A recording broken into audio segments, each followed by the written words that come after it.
We're looking at the Rheem Presige Series tankless water heater.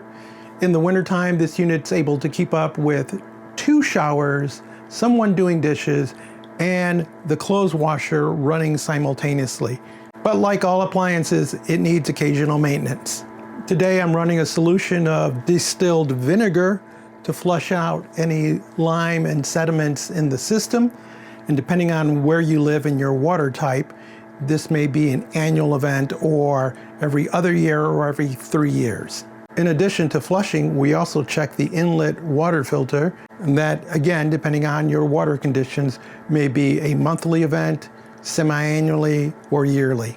This particular tankless is a direct vent, meaning fresh air comes in through one of the pipes, gets mixed with the fuel, and then the exhaust gas or exhaust via another pipe. This is great for efficiency, but can create problems of its own because you're bringing fresh air from the outside, which means you could potentially be bringing in dirt, insects that get past the outside filter. So in this video, we're actually going to take the cover off this tankless unit so we can inspect and clean the inside of it.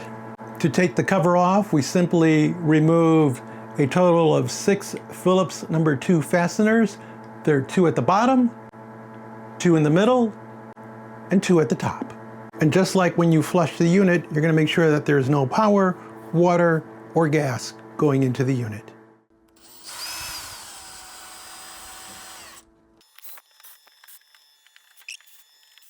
With the cover off, we do a visual inspection, and we're looking for debris, twigs, crickets, whatever might have gotten inside the box. And you're going to be careful to vacuum those or brush those out. And you're going to avoid the electronics and any of the film stuff that's on front of the unit. Those are kind of sensitive, so you don't want to do any damage to the unit while you're vacuuming. And most of your debris is going to be on the bottom or the side, so it should be fairly easy and obvious. Just proceed with caution. Might as well do the top of the unit since there'll probably be debris and cobwebs up there also. After a few minutes of vacuuming and wiping, you'll be ready to put the cover back on and secure the fasteners. And don't forget to go outside and check the intake and exhaust ports and make sure those are clean. After the removal of 1 live cricket, a twig, and a bunch of spider webs, the unit's clean, and we'll finish up our flushing procedure, and that completes it for us. If you're interested in seeing the flushing procedure or the changing of the filters, there are videos linked below and above.